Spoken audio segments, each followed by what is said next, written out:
여둘톡 들으면서 나도 팟캐스트 한번 해볼까? 라고 생각해본 톡토로들 계신가요? 어렵지 않습니다. 글로벌 최대 스트리밍 플랫폼 스포티파이와 함께라면 누구나 팟캐스트를 제작하고 발행할 수 있어요. 녹음부터 편집은 물론 여러 다른 팟캐스트 플랫폼에 한 번에 배포하고 관리할 수 있습니다. 좋은 걸 좋다고 말하는 여둘톡처럼 이제 여러분의 이야기를 세상과 나눠보세요. 스포티파이가 여러분을 도와줄 거예요. 지금 바로 스포티파이에 가입하고 팟캐스트를 시작해보세요. 심지어 무료입니다.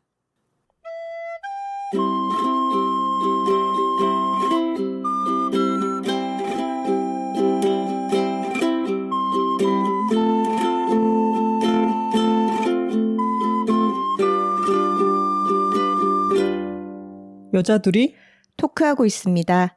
안녕하세요. 황선우입니다. 안녕하세요. 김하나입니다. 톡토로 여러분, 소식이 있습니다. 여자둘이 살고 있습니다. 2024년 개정 증보판이 예약 판매에 들어가서 하루 만에 실시간 1위를 찍었습니다. 아주 좋은 반응을 얻고 있고요. 2019년에 저희가 냈던 저희 인생의 분기점이 된 책이라고 할 수 있죠. 여자둘이 톡하고 있습니다가 아니라 그 원전이 된 여자둘이 살고 있습니다. 책이 이야기장수 출판사에서 새로운 옷을 입고 출간됩니다. 네, 5년이라는 시간 동안 책 출간 이후에 저희에게 있었던 아주 중요한 변화들에 대해서 새로 쓴 글들이 수록이 되어 있고요. 그리고 디자인과 조판이 바뀌면서 그동안은 공개하지 않았던 미공개 사진들이 엄청나게 많이 들어갔습니다. 특히 고양이 사진도 많이 있고요. 네, 고양이 사진들이 넘치다 못해 고양이 미니북을 따로 만들었습니다. 이것은 예약 판매 기간 동안에만 부록처럼 같이 구매를 하실 수가 있고요.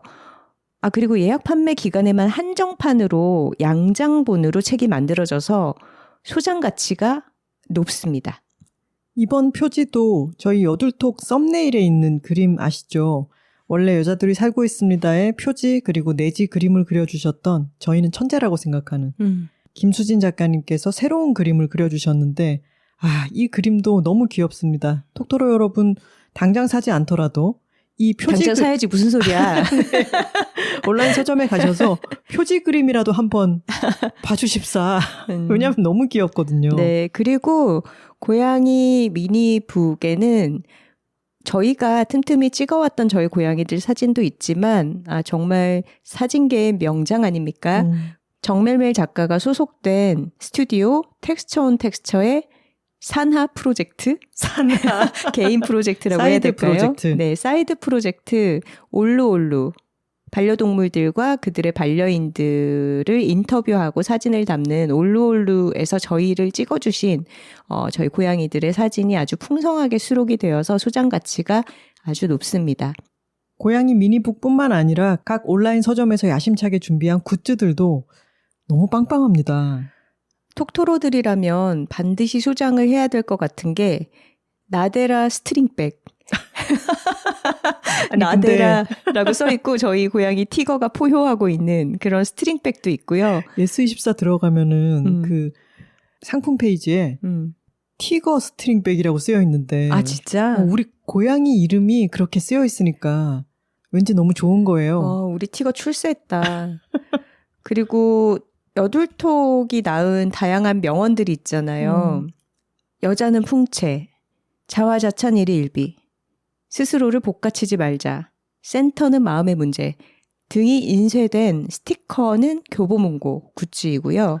알라딘에서는 틴 케이스에 들어있는 저희 고양이 사진들로 된 책갈피를 굿즈로 만드셨더라고요. 네, 너무 귀엽습니다. 뭐 하나 버릴 구성이 없어요, 정말. 모든 집사들이 자기 고양이 자랑을 은근히 좋아하지 않습니까? 근데 이렇게 저희 고양이들로 된 이런 귀여운 물건들이 막 있으니까 사실 저희는 굿즈를 그렇게 막 찬성하는 편이 아닌데 이번 굿즈들은 얼른 만들어서 저희 좀 주셨으면 하는 마음을 갖고 있어요. 그러니까요. 기존의 여자들이 살고 있습니다를 읽으신 톡토로 분들에게도 또 이번 개정 증보판은 새롭게 다가갈 것 같아요. 꼭 읽어보시고 소장하시고 손해보는 일 없으시기를. 맨 마지막 챕터가 또 여자들이 토크하고 있습니다. 이야기이기도 하고요. 그리고 아직 읽지 않으신 분들이 계시다면은 이 책은 정말 웃깁니다. 너무 많은 분들이 책 보다가 내가 이렇게나 웃은 적이 있었나? 이런 말씀들을 많이 해주시고 다시 읽어도 정말 재밌어요. 맞아요. 여둘톡 세계관의 출발 같은 그런 설정집이죠. 저희가 어떻게 같이 살게 되고 어떻게 집을 사고 그리고 지지고 볶으며 함께 살게 되었나 이런 이야기가 정말 재미있게 펼쳐져 있으니까 이번 기회에 개정정보판을 구매하시는 것도 좋을 거라고 생각됩니다. 네. 또 하나의 소식이 있습니다. 특히 부산에 계시는 톡토로 분들이 주목하셔야 할 소식인데요. 저희가 8월 25일 일요일에 부산 북엔 콘텐츠 페어 백스코에서 열리는 행사에 참여를 합니다. 저희 둘뿐만이 아니라 아주 특별한 게스트 한 분과 셋이 출동합니다. 이옥선 씨가 함께합니다.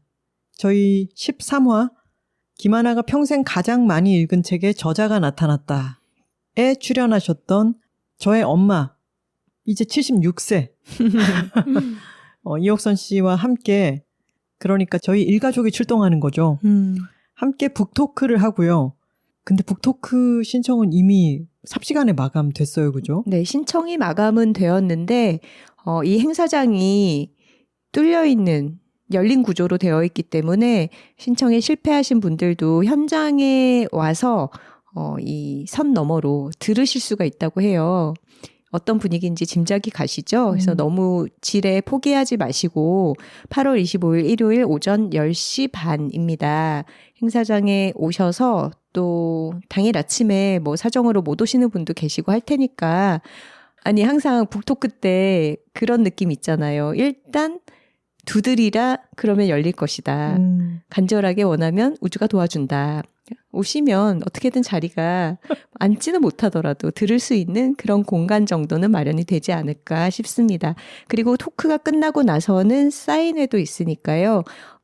이날이 오프라인에서 최초로 여자들이 살고 있습니다. 개정판을 실물을 보실 수 있는 날이에요. 그래서 현장에서 구매를 하시고 바로 사인을 받으시는 게 가능합니다. 그리고 또 한 권의 엄청난 책이 그날 공개가 되죠. 바로 이옥선 씨의 에세이집입니다. 네. 빅토리노트를 읽으신 톡토로 분들은 빅토리노트가 전반부는 김하나 씨가 아기 때 이제 태어나서부터 육아일기, 5살까지의 육아일기라는 것을 아실 테고 그 후반부에 보면은 우리 이옥선 저자님의 아주 매콤하고 톡 쏘는 그런 에세이들이 너무 재밌었잖아요. 네. 이것이 이번에는 첫 본격 산문집으로 출간이 되는 것입니다. 제목을 살짝 공개해드리면 즐거운 어른입니다. 제목 좋죠? 네. 이 책에 얽힌 이야기는 저희가 다음 시간에 통째로 한 회를 할애해서 이옥선 작가님과 함께 이야기를 나눠볼까 해요. 그것을 저희가 부산에서 녹음을 하고 올 예정입니다. 네. 저희는 미리 읽어봤는데 너무 재밌고요. 지금 입이 아주 근질근질한데 다음 여둘톡에 1시간을 비워서 얘기를 할 거니까 오늘은 요 정도로. 네. 티저 공개 정도로 넘어가도록 하겠습니다. 8월 25일에 부산에서 백스코 오시는 분들 그날 만나요. 저희의 고정 코너라고 할 수 있죠. 오늘은 고민사연 특집편입니다. 지난주에 미리 예고를 해드렸더니 아주 많은 톡토로 분들께서 또 새로운 고민을 보내주셨습니다. 모두 다는 소개를 해드리지 못하지만 저희가 되도록 다양한 카테고리, 다양한 분야의 고민들을 선별해서 읽어드리려고 하고 있고 본인의 사연이 채택되지 않았더라도 다른 톡토로들도 나와 비슷한 이런 고민을 하면서 살고 있구나라고 참고해 주셨으면 좋겠습니다. 좋은 걸 좋다고 말하기 여둘톡 111화는 톡토로들의 고민 사연 편입니다. 톡깔 한번 할까요? 이어 둘 톡토로 톡토로 톡 파워 파워 파워 파워. 저희가 고민사연 1편부터 지켜왔던 전통이 있죠. 뭔가요? 익명님부터 시작해서 익자 돌림을 유지하려고 굉장히 많은 길을 돌아 뭐 익편단심이라든가 익스펙토 팩트로눔이라든가 정말 다양한 이름들을 말씀을 드렸었는데 저희가 최근 몇 주간은 너무 바빠서 익자로 생각을 할 여유가 도저히 없었습니다. 네. 오늘은 되는 대로 하겠습니다. 본인의 톡토로 이름을 적어주신 톡토로들도 계시고 또 안 그런 분들도 계신데 저희가 적당하게 호명하면서 소개해 보도록 할게요. 첫 번째 고민은 자연토로님의 고민입니다. 안녕하세요. 자연을 사랑하는 자연토로입니다. 부끄러워 아무에게도 이야기하지 못했던 고민을 얘기해 보려 합니다. 30대 중반을 향해 달려가고 있는 저는 아직 관계 맺음이 어렵습니다. 학창시절 잦은 이사와 전학 탓인지 타고난 성정 때문인지 알 수 없지만 저는 사회성이 없는 편입니다. 그래서 오랜 기간 교제 중인 애인 말고는 친구가 없습니다. 몇 달에 한 번씩 만나는 친구는 한 손에 꼽을 만큼 있지만 단둘이 진솔하고 깊은 얘기를 하는 친구는 없습니다. 기쁘거나 슬플 때 전화를 할 친구는 한 명도 없고 걸어오는 친구 역시 없습니다. 이쯤 되니 이제는 이것이 저의 문제라는 것을 인정하고 있습니다. 저는 타인과 깊은 관계를 맺는 것이 두렵습니다. 그런 경우도 별로 없지만 누군가 저에게 마음을 쓴다는 게 느껴지면 웃는 얼굴로 손사래를 치며 천천히 도망치곤 해요. 실제로 심장이 뛰고 불안한 감정이 저를 지배해버리거든요. 왜 그럴까 생각해 봤는데 아무래도 실망시킬까, 상처받을까봐 걱정이 돼서 그런 것 같아요. 그리고 제 자신도 사실 누군가를 진심으로 생각하고 마음 쓰는 것이 안 되는 사람인 것 같아요. 이런 문제들을 인지하고 있고 고쳐보려고 노력도 많이 했지만 도무지 쉽지가 않네요. 주변에 결혼을 하지 않고 멋지게 살아가는 언니와 동료들을 보면 공통적으로 주변에 친구들이 많습니다. 타인에게 좋은 영향을 받고 서로 도움을 주고받는 건강한 인간관계를 유지하고 있더라고요. 그래서 저는 저의 미래가 불안합니다. 친구 하나 없이 혼자서 잘 살아갈 수 있을까 하는 생각이 계속 들어요. 앞서 말했듯이 현재는 오랫동안 교제하고 있는 애인이 있지만 결혼은 잘 모르겠습니다. 사람과의 관계가 어려운 저는 결혼이라는 제도 안에서 제가 잘 적응할 수 있을지 모르겠어요. 제가 아는 모든 사람 중에 이 친구가 있을 때 가장 편안하지만 변함없이 평생을 함께 할 수 있을지는 모르겠거든요.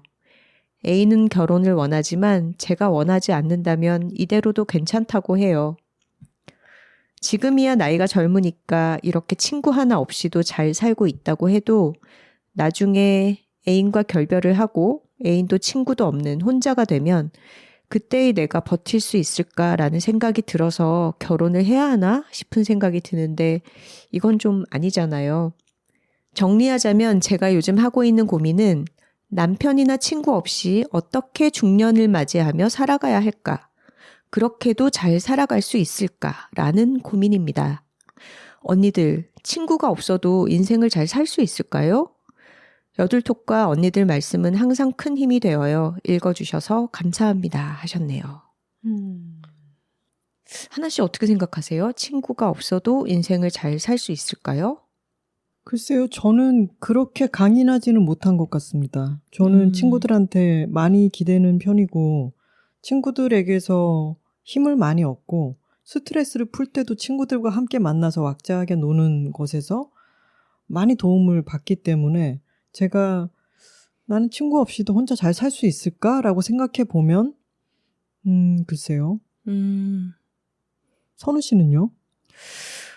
저는 하나 씨보다는 친구 관계에 대해서 조금 더 독립적인 편인 것 같기는 해요. 그렇지만 인생을 잘 살아가기 위해서 친구가 꼭 필요하다라는 데는 동의를 합니다. 그리고 이 자연토로님도 지금의 본인이 친구가 없다라는 것에 대해서 위기감을 느끼고 계신 거잖아요. 다만 어떻게 이것을 좀 풀어가야 될지 실마리가 너무 없기 때문에 어떻게 인간관계를 조금 더 넓힐 수 있을지에 대해서 잘 방향 설정을 못하고 계신 것 같아요. 이런 말씀을 하셨죠. 결혼을 하지 않고 멋지게 살아가는 언니와 동료들을 보면 공통적으로 주변에 친구들이 많습니다. 라고 하셨는데 친구가 많을 필요는 또 없는 것 같아요.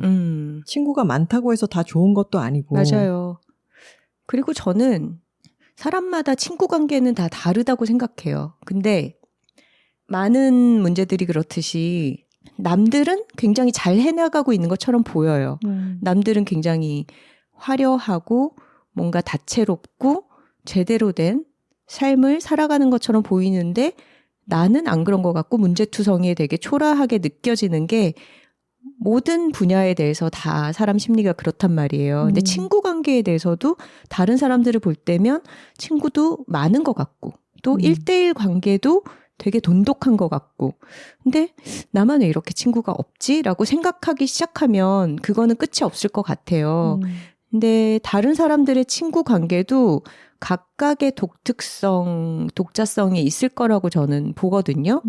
근데 지금 사연을 읽어보면 자연토로님이 친구가 제로는 아니잖아요. 다만 몇 달에 한 번씩 만나는 친구가 손에 꼽을 만큼 있다. 저는 이 친구들도 친구일 것 같아요. 그리고 몇 달에 한 번씩이면 되게 자주 만나는 거 아니에요?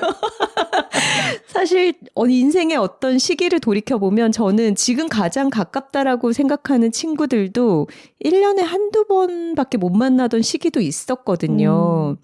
그리고 단둘이 진솔하고 깊은 얘기를 하지 않는다라고 했는데 1대1 관계에 강한 사람이 있다면 3명, 4명 정도의 그룹으로 만나는 게 훨씬 자연스럽고 편한 관계들도 있잖아요. 아마도 지금 자연토로님도 그런 케이스가 아닐까 싶기는 해요.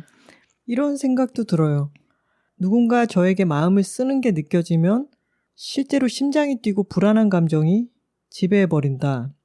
왜 그럴까 생각해봤는데 아무래도 실망시킬까봐 상처받을까봐 걱정이 돼서 그런 것 같다라는 말씀을 하셨어요. 그리고 본인 스스로도 누군가를 진심으로 생각하고 마음 쓰는 것이 안 되는 사람인 것 같아요 하셨는데 제 생각에는 자연토로님이 친구라고 하는 것에 대한 이상주의. 이상화가 좀 있는 것 같아요. 저희의 친구 사귀는 법 이런 회차도 있었지만 친구라고 하는 것이 이득 관계가 아니더라도 그냥 옆에서 시간을 같이 보내는 사람이 친구다라는 아주 느슨한 정의로 저희는 친구를 생각하고 있기 때문에 친구를 사귀는 데 있어서 그렇게 허들도 높지 않거든요. 물론 친구 안에서도 정말 가깝고 더 마음을 쓰는 친구가 있고 또 만났을 때 반갑고 즐겁지만 그러고 난 뒤에는 내 마음속 지분은 그렇게 크게 차지하고 있지 않은 친구도 있어요. 그래도 모두 친구죠. 이 자연토로님이 어린 시절에 이사를 자주 하고 전학을 많이 했던 탓인지 아니면 또 타고난 성정 때문인지 알 수 없지만이라고 하셨는데 저도 또 얘기를 하게 되네요. 말하기에서 제가 얼마나 수줍음이 많은 사람이었나. 그런데 그것을 여러 노력을 통해서 바꾸고 났더니 얼마나 내 스스로가 편안해졌나. 이에 대해서 이야기를 많이 했었는데 지금 친구 관계에 대해서 미래를 상상해 보면서 이래도 되나? 이게 내가 문제다라고 인식을 하셨기 때문에 이것을 좀 더 크게 생각하시는 것 같기는 해요. 요즘은 온라인 사회이기도 하고 때로는 내가 만나서 시간을 보내는 친구들이 아니라 내가 온라인상에서 만난 어떤 사람 또는 온라인상에서 접하게 된 어떤 사연에 더 크게 마음을 쓰기도 해요. 요즘의 인간관계는 예전 인간관계랑은 꽤나 다르고 우리가 온라인상에서 만날 수 있는 인간관계의 선택지와 오프라인에서 사람을 만나는 선택지는 그 경우의 수 자체가 너무 다르잖아요. 저는 그래서 자연토로님이 누군가를 진심으로 생각하고 마음 쓰는 것이 안 되는 사람인 것 같다. 내 스스로가. 그렇게 생각하지는 않으셔도 될 것 같아요. 오히려 친구 관계를 너무 어떤 깊은 감정적인 교류가 일어나는 그런 사이라고만 한정 짓지 마시고 조금 더 가벼운 느낌으로 정기적으로 만나서 나의 어떤 생사 여부와 나에게 지금 일어나고 있는 여러 가지 사건들에 대해서 좀 알고 있을 사람들, 그리고 나의 관심사를 나눌 수 있는 애인, 외의, 상대, 이 정도의 느낌으로 조금 더 부담 없이 만날 수 있는 친구 그룹을 몇 개 만들어 두시라고 말씀을 드려보고 싶어요. 근데 그러다 보면은 그 안에서 어쩌다가 좀 더 가까워지는 1대1 관계도 생겨날 수 있고, 그리고 진솔하고 깊은 얘기가 일어나는 대화가 어쩌다가 벌어지기도 하겠죠. 근데 처음부터 친구, 깊은 대화, 감정적인 교류. 나는 그거 어려운데. 마음을 써야 돼. 이렇게 되면 너무 거기에 압도당해서 더 어려워지실 것 같아요.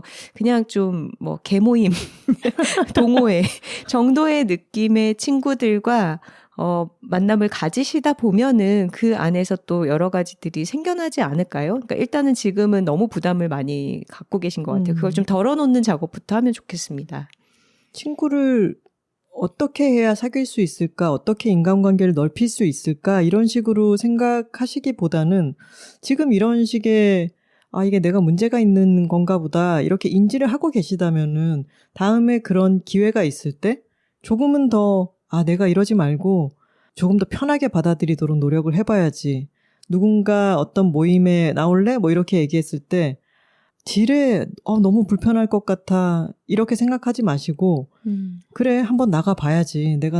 내가 편한 관계만 추구하는 것도 문제인 것 같아 싶으시면은 가서 또 기도 빨려보고 그러다가 또 이 모임은 왜 이렇게 좀 편하지? 이 사람은 왜 이렇게 편할까? 이런 사람이 생기면은 그에 대해서도 한번 생각해 보시고 저희가 친구 사귀는 법에서 요즘 가장 친한 친구들도 오가다가 만나게 되었다 이런 얘기들을 했었는데요. 저는 원래 엄청 소심하고 굉장히 내성적인 사람이었는데 나이가 들면 들수록 인간관계를 조금 더 느슨하게 생각해요. 근데 느슨하게 생각하는 만큼 울타리가 조금 더 낮춰지기 때문에 가능성이 더 커집니다. 내가 이대로 살고 있다가는 미래는 점점 더 좁아질 거야. 주변에 사람이 더 필요할 텐데 나는 더 외로워질 거야. 이런 식으로 생각하실 필요가 없고 저희가 노화자랑도 많이 했지만 이 극소심성도 조금씩 나아집니다. 저희 집에 엄청 소심했던 고양이를 봐도 알 수 있어요.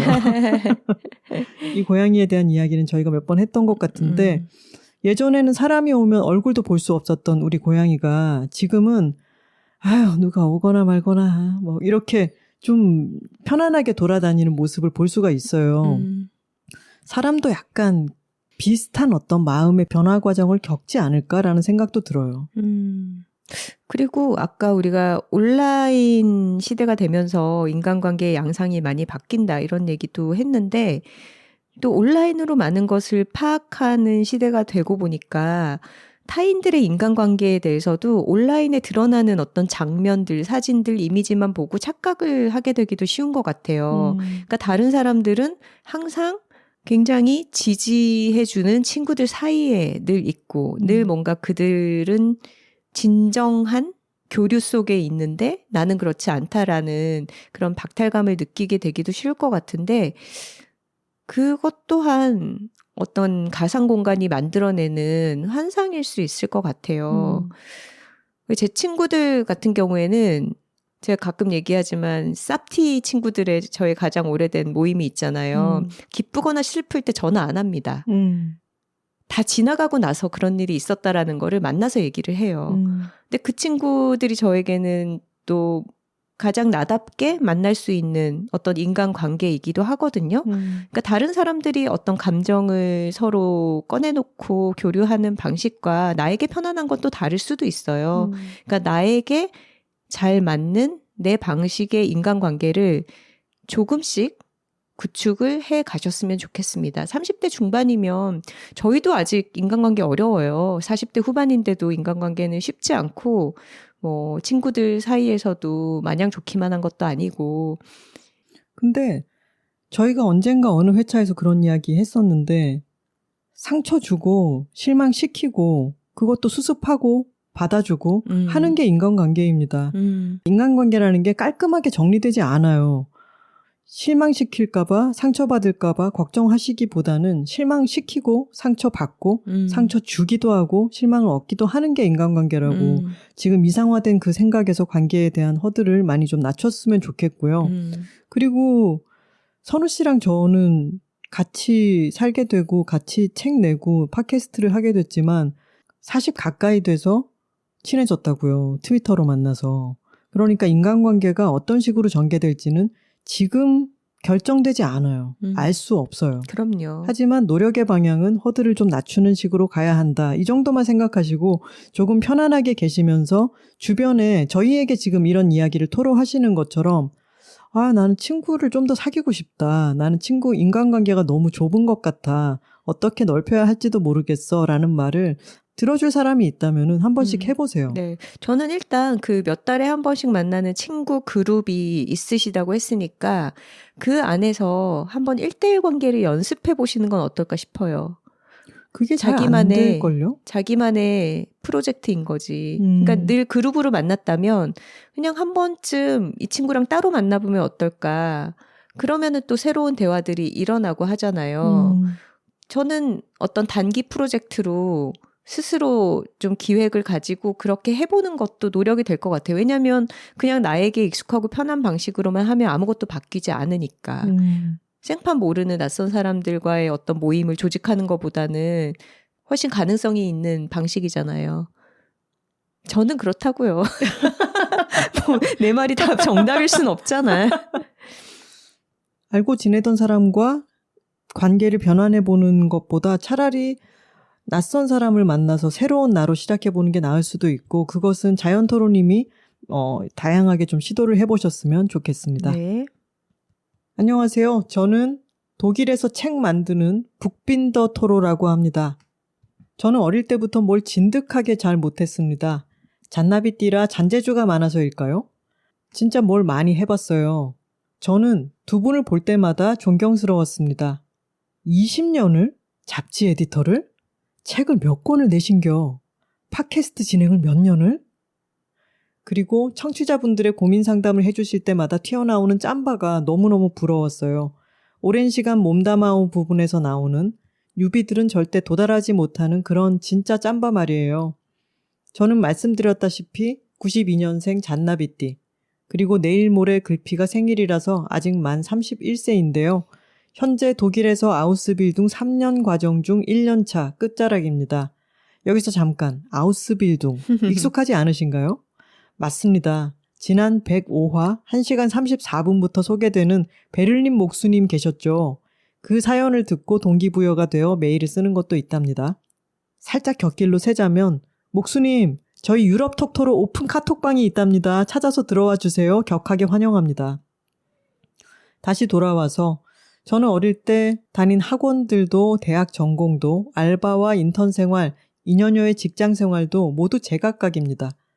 그러던 어느 날 저는 부모님으로부터의 독립, 직장 생활 스트레스, 그리고 막연하던 해외 생활의 갈망이 모두 합쳐져 빅뱅이 터졌고 개 뜬금없이 독일의 워홀을 왔습니다. 국문학도답게 세상 만사에 서사를 부여하는 능력이 있기 때문에 저에게는 독일에 올 수밖에 없던 이유와 와서 이루고자 한 목표가 표면적으로 있긴 했는데요. 사실 삶이 생각대로 되지는 않잖아요. 그래서 또 이런저런 일들을 거쳐 마침내 입독한 지 4년째 되던 날 현재 몸담은 아우스빌둥 계약서를 쓰게 됩니다. 근데 사실 저는 살면서 이렇게 뭔가 용감히 도전은 해도 최대 2년 이상 지속해 본 적이 없기 때문에 두 분과 같은 N년차 선배 모먼트 같은 걸 상상할 수도 없고 가져볼 수도 없어요. 프로스트의 가지 않은 길이라는 시 아시죠? 안 가본 길을 평생 그리워하는. 제가 요즘 그런 느낌을 너무 많이 받아요. 저는 지금 제가 하고 있는 일이 너무 재밌고 좋은데요. 같은 31살에 벌써 10년차 경험이 있는 독일인 동료가 너무 부럽습니다. 저는 저 나이에 아직 초보인데요. 또 지금 한국에서 결혼하고 자녀도 있고 일도 하는 동기들이 너무 신기합니다. 같이 학식 먹고 카페 찾아다니고 같이 셀카 찍던 친구들이 언제 대리 과장 직함을 달았지? 그리고 지난번 정석영 작가님 에피소드도 너무 부러웠어요. 적어도 대학 때부터 한 길을 걸어온 사람은 시간이 가면서 점점 다듬어지는 자기만의 무기가 있고 그리고 아직 할머니가 될 때까지 더 다듬어 갈 시간도 충분하잖아요. 근데 저는 할머니가 될 때까지 이 일을 한다 해도 그분들만큼 무기를 다듬을 수는 없겠다는, 그러니까 저는 어떻게 발버둥을 쳐도 내가 좋아하는 일인데 절대 전문가는 못 되겠군, 이번 생에는 안 되겠군 하는 좌절감이 커요. 예전에는 늘 나 멋져, 나 에피소드 많아, 나는 개척자야, 내 이야기 책으로 내도 돼 했는데 요즘에는 갑자기 제가 너무 뉴비 같고 철없고 나이가 차도 너무 병아리같이 행동하는 가짜는 사람인 것 같아 부끄럽고 그냥 너무 아쉬워요. 절대 내가 도달할 수 없지만 가지고 싶은 타이틀. 아직 젊은데 몇십 년 차 베테랑 멋진 언니. 그런 타이틀을 이미 갖고 계신 두 분께서는 혹시 이런 저에게 어떤 말씀을 해주실 수 있을까요? 저는 제가 봐도 진짜 신기한 일 하고 있거든요. 근데 아직 뉴비라서 뭐 개인적으로 주문 제작 만들 실력도 안 되고 아직 이 일이 어떻다고 정의할 줄도 몰라요. 이렇게 쓰니까 또 갑자기 슬퍼지네요. 언제쯤 제가 전문가가 되어서 두 분 책도 만들어드리고 주문 제작도 할 수 있을까요?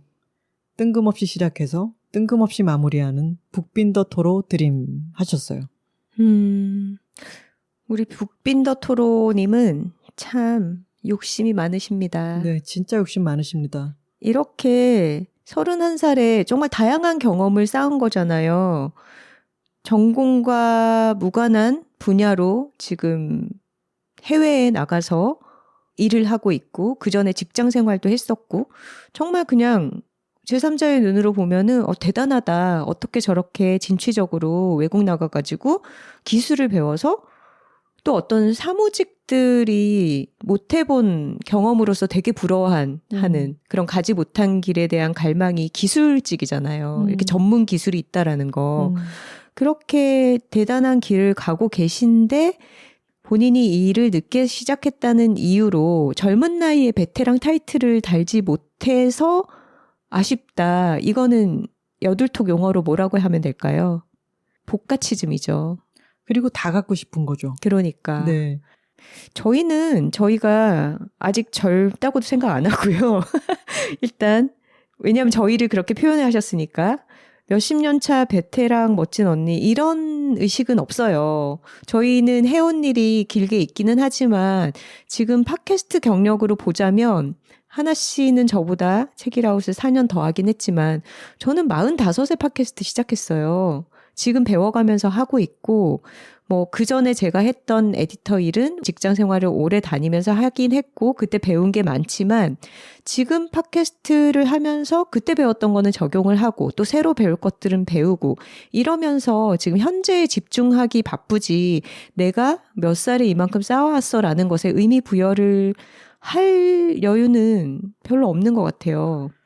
한마디로 저쪽 편 잔디가 더 푸르게 보이는 그런 현상입니다.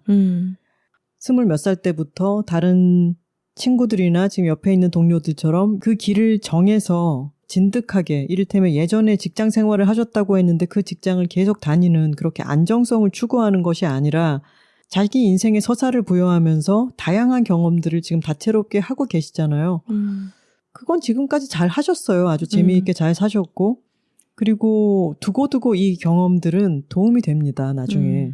근데 대신에 포기해야 되는 건 뭐예요? 지금 31살인데 이미 10년 경력을 가지고 있는 사람에 대한 부러움은 포기하셔야 되죠. 그것은 애초에 내가 직장을 그만두고 알바와 인턴 생활을 그만두고 할 때 이미 그때 정리했어야 되는 감정인 거예요. 그것을 선택하지 않았기 때문에 지금 나는 다채로운 경험을 가지고 있는 거야 라고 하면서 지금 내가 내려다봤을 때 나의 잔디밭은 듬성듬성해 보이겠지만 멀리서 이쪽 편의 잔디밭을 건너보는 사람은 저 사람의 삶은 너무나 다채롭고 경험도 풍부하구나라고 생각하고 있을 거예요. 근데 저희가 좀 혼내기만 하는 것은 아니고 지금 좋은 시기가 온 거예요. 내가 너무 방황만 하고 있는 것 아닐까? 내가 너무 정착하지 못하고 떠돌아다니면서 경력이라고 할 수 없을 정도로 이것저것 건드려보고만 있는 건 아닐까라고 하는 자각이 오죠. 요즘은 현타라고들 말을 하죠. 근데 그랬을 때 이제는 난 이거를 붙들어 봐야겠다. 이것을 계속 쌓아서 나이가 들면 들수록 나는 이 분야에서 점점 더 깊이가 생기는 사람이 되고 싶다. 이런 시기가 온 거 아닐까요? 지금 저희는 47세예요. 지금 31살이시죠. 지금부터 이 분야를 계속 파고 들어가신다면은 저희 나이가 되면은 16년 차, 17년 차가 되겠죠. 그럼 그때쯤 되면은 지금 같은 31살에 벌써 10년 차 경험이 있는 그 동료는 20몇 년 차가 되는 게 아니라 나 이 일을 너무 오래 했어 라며 다른 방랑을 시작했을 수도 있어요. 남들과 비교하지 마세요.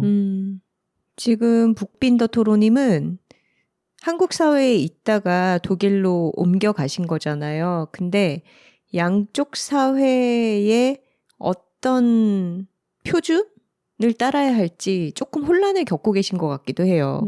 왜냐하면 독일에서 나고 자라서 거기 사는 친구는 당연히 진로를 일찍 정해서 그쪽 한 길을 쭉 팔 수가 있었겠죠. 그러니까 같은 나이에 10년 차 경력을 쌓을 수 있었을 거고, 근데 한국에서 사는 남아있는 친구들은 결혼도 하고 회사 생활하면서 어떤 직급도 올라가고, 근데 양쪽이 다 부럽다라고 하시는 거는 약간은 본인의 내면에 지금 심지가 안 서 있는 게 아닌가 이런 생각도 들어요.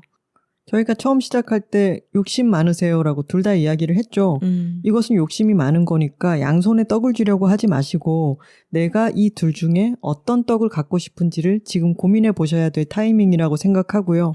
한쪽 떡으로 결정을 내리신다면은 그 길로 쭉 가야 지금 북빈더 토로님이 원하시는 아직 젊은데 몇십 년 차 베테랑 멋진 언니가 될 수 있는 거예요. 저희가 전국 노화자랑도 이야기를 했죠.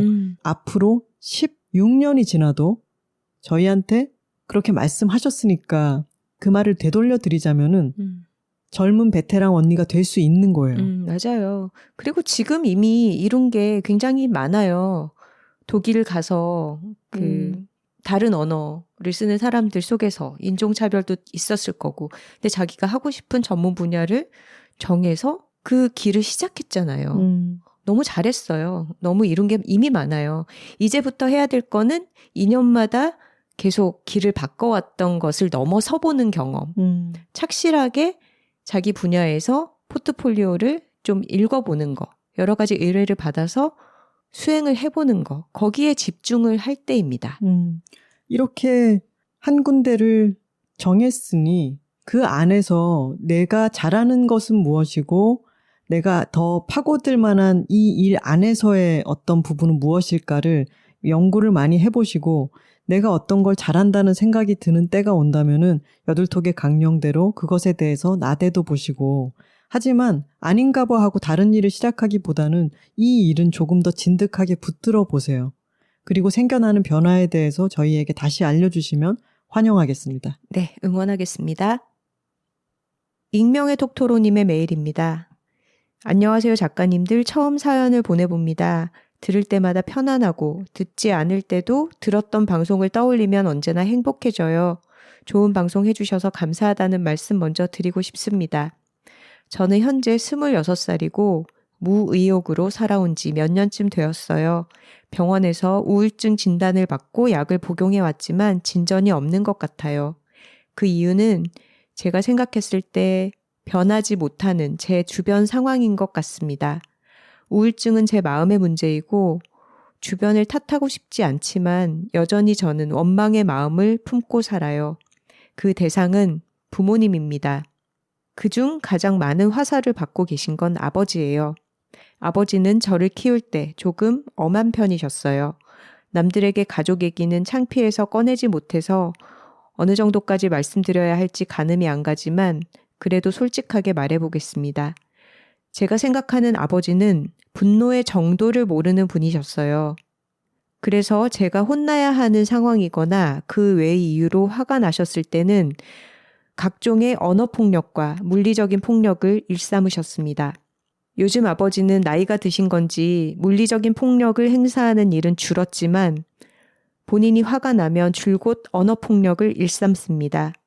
저는 병원을 몰래 다니고 약을 먹고 상담센터를 다니고 마음을 다스려 보려고 여러 노력을 해보지만 당장 독립을 할 수는 없는 상황에서 아무래도 자주 대면할 수밖에 없고 그러다 보니 우려하는 상황이 생기기도 해서 제 멘탈이 회복이 되다가도 망가지는 느낌이 자주 듭니다.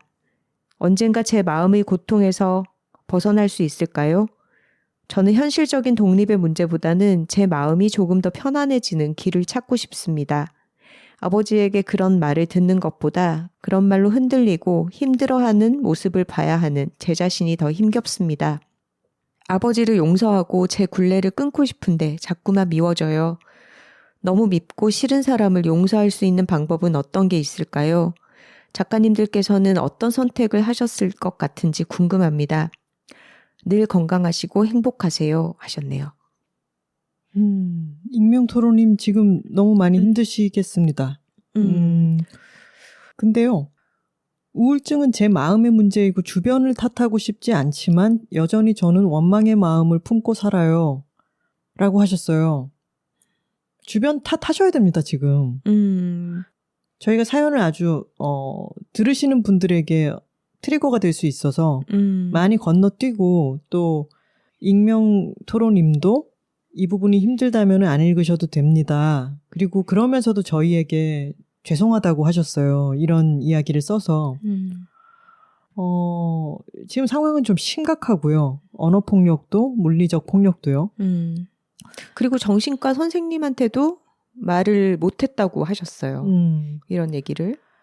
그리고 마지막에는 아버지를 용서하고 제 굴레를 끊고 싶은데 자꾸만 미워져요. 너무 밉고 싫은 사람을 용서할 수 있는 방법은 어떤 게 있을까요? 라고 하셨는데 지금 왜 용서를 하려고 하십니까? 복수를 해도 모자랄 판에. 지금 가장 좋은 것은 물리적인 독립이지만 지금 현실적인 독립의 문제보다는 제 마음이 조금 더 편안해지는 길을 찾고 싶다고 하셨죠. 그러면 익명토론님 제 말씀 잘 들으세요. 제가 직접적으로 아는 친구이고 그 친구의 아버지라면 제가 이렇게 표현하지 않겠지만 저는 모르는 분이잖아요. 익명토론님도 모르는 분이고 익명토론님의 아버지도 제가 모르는 분이에요. 그래서 제가 이렇게 말씀드릴게요. 그 인간을 용서하실 필요 없어요. 온라인 서점에 들어가시면요. 가족을 끊어내기로 했다라고 하는 책이 있어요. 정희진의 공부 편집장이신 정희진 선생님께서 추천사를 뭐라고 쓰셨냐면은 누가 가족에서 자유로울 수 있겠는가? 이 책은 모든 이들의 필독서다라고 하셨어요. 지금 저희 집에 이 책이 있어서 제가 넘겨봤는데 약간은 뭐라고 해야 될까? 내용이 많이 반복적이어서 제가 중간 정도까지 읽었는데 이 책을 꼭 사서 읽지 않으셔도요. 꽂아 놓으셨다가 또 어떤 일이 벌어질지 모르죠. 이 책의 소개를 한번 읽어보세요. 중요한 것은 가족이라고 하는 이유만으로 나에게 부당한 폭력을 행사하고 나의 감정을 짓밟고 내 생애를 엉망진창으로 만들고 있는데 그 사람을 내 가족이고 특히 내 부모라고 해서 존경, 존중, 사랑 그런 거 할 필요 없어요. 세상에 수많은 인격적이지 못한 사람들이 자식을 낳아요. 근데 유교 국가에서는 자식은 부모를 공경해야 되고 사랑해야 되고 그들에게 효도해야 되고 이걸 주입시켜요. 거기에서 수많은 병폐들이 쏟아져 나옵니다. 저도 아빠와 관계가 엉망진창이었어요. 저는 아빠를 돌아가실 때까지 단 한순간도 용서한 적이 없어요. 하지만 비교적 잘 지내는 법은 터득해서 나중에 제가 나이가 많이 들었을 때는 아빠와 표면적으로 꽤 재미있는 관계가 되기도 했어요. 이 얘기를 자세하게 늘어놓으려면은 여들톡 한 2회차 정도가 필요하기 때문에 여기서 더 이야기하지는 않겠습니다. 우리 익명톡토로님께서 지금 26이고 무의욕으로 살아온 지 몇 년이 됐다고 하셔서 좀 걱정이 되기도 해요. 근데 어떤 사정인지는 모르겠지만 물리적으로 독립을 할 수 없다라고 하셨는데 저는 이 독립을 할 수 없다고 상황을 받아들이고 자신에게 폭력을 행사하는 사람에게 스스로를 무방비로 노출한 상태로 지내는 이 상황 자체가 무의욕을 만들어 버리는 것 같거든요. 맞습니다. 그래서 지금은 당장은 힘들더라도 저는 목표를 가지셨으면 좋겠어요.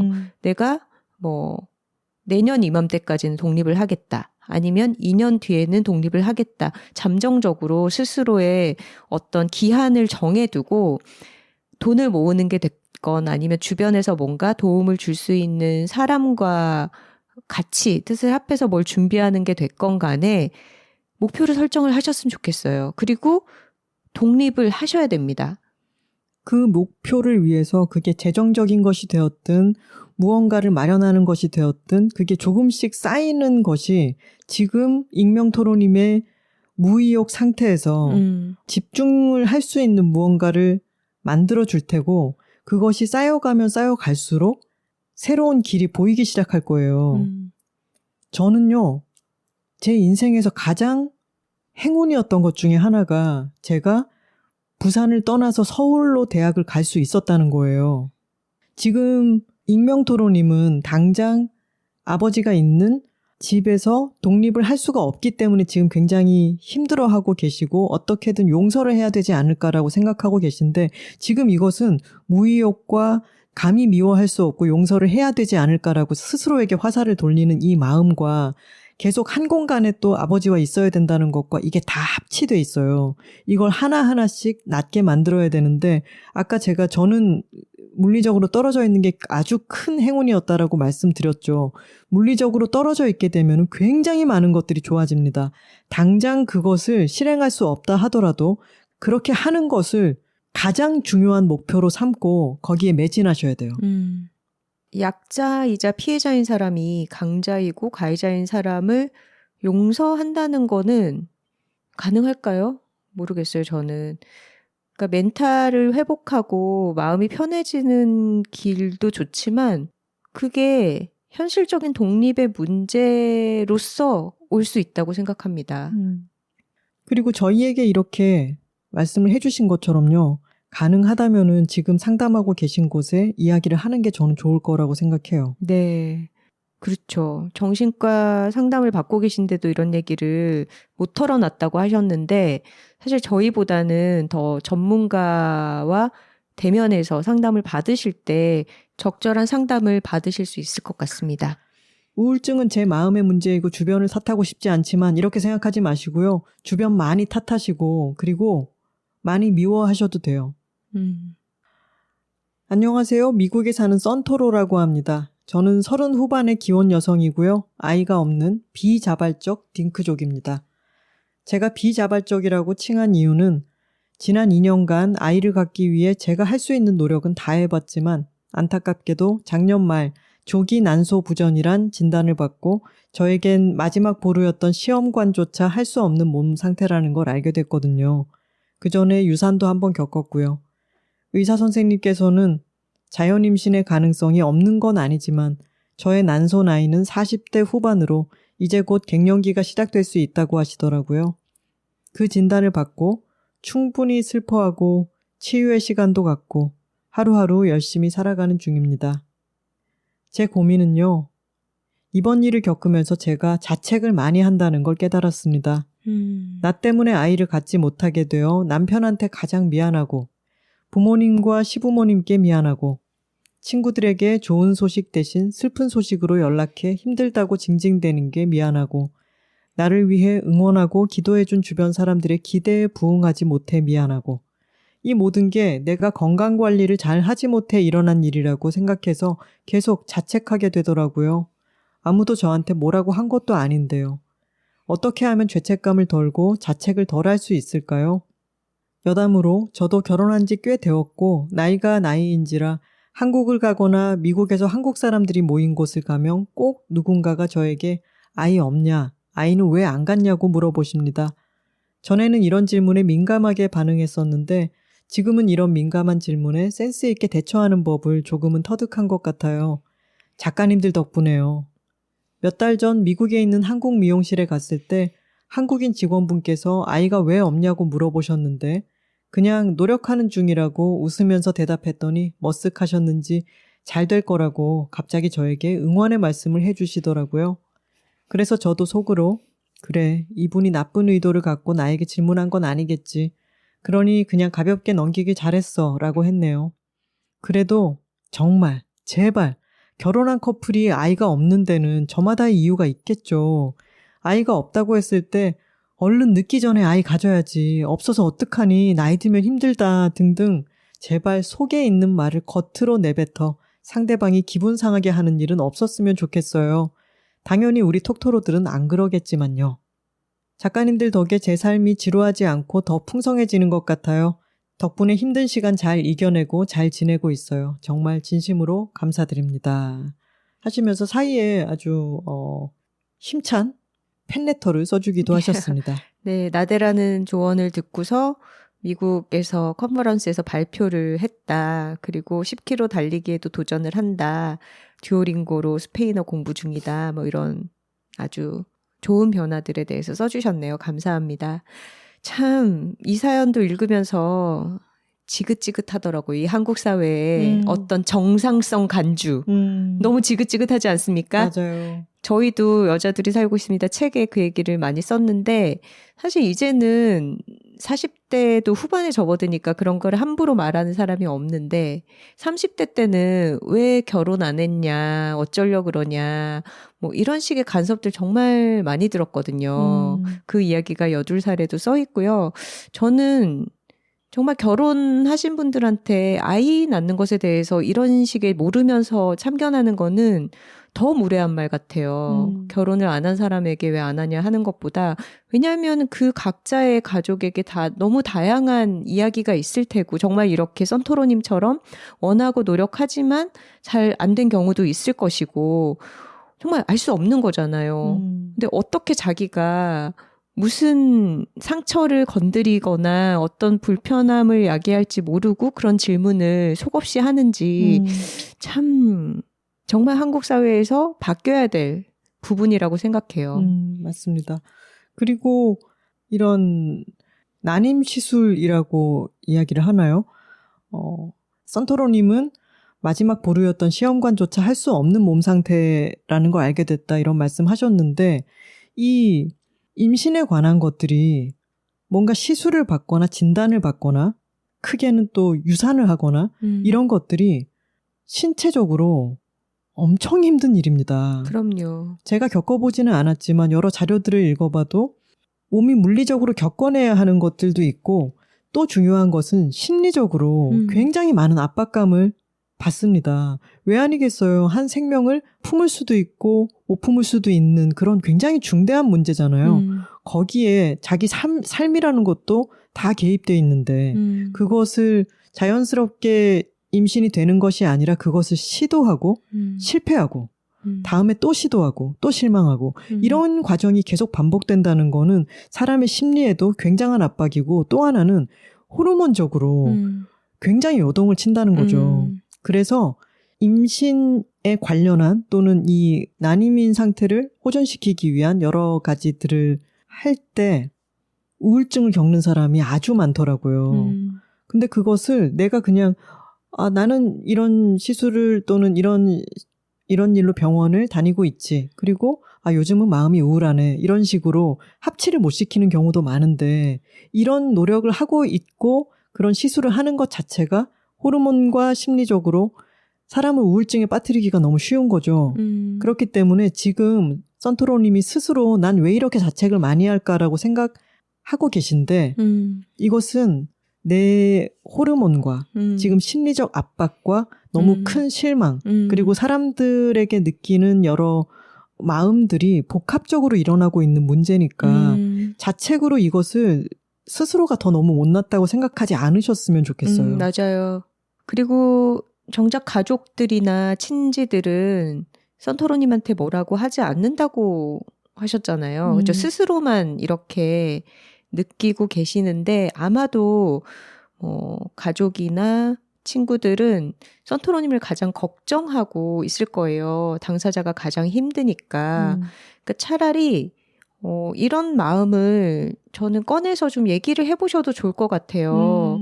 혼자서 이렇게 계속 자책하면서 생각을 파고들다 보면은 그게 꼬리에 꼬리를 물게 되잖아요. 그리고 어찌 보면 주변 사람들은 얼마나 선토로님이 힘들까 해서 좀 말을 아끼면서 약간은 눈치를 살피고 있을 것 같기도 해요. 근데 그럴 때 오히려 본인이 갖고 있는 이런 자책이나 미안한 마음을 좀 꺼내놓고 얘기를 털어내 보면은 제 생각에는 네 탓이 아니다라는 얘기가 돌아올 것 같거든요. 그리고 사실 선토로님 탓이 아니죠. 그렇죠. 아니 건강관리를 잘 한다고 해서 뭐 난소나 자궁의 건강까지도 우리가 관리할 수 있는 영역은 아니잖아요. 하나 씨나 저나 둘 다 자궁 근종 제거 수술을 받았는데 제가 운동 열심히 하는 거를 알고 있던 어떤 사람들은 뭐 그렇게 운동을 열심히 하는데 수술을 받냐 이런 식의 반응을 보이더라고요. 근데 그건 완전 별개죠. 전혀 선토로님 탓이 아니고 아마도 정말 가까운 사람들은 선토로님을 걱정하면서 지지하고 있을 거예요. 그러니까 내가 이렇게 힘들 때는 나 혼자 나를 탓하지 말고 내가 이런 마음이 들어서 힘들어라고 조금은 주변에 의지도 하시고 또 이런 아픔을 공유하는 게 주변 사람들과 함께 살아나가는 거잖아요. 아이가 생겼으면 축하를 당연히 받았을 것처럼 지금의 힘듦에 대해서도 나의 가까이 있는 사람들에게 좀 꺼내놓고 같이 다독이면서 이 시간을 보내시면 어떨까 하는 생각을 해봅니다.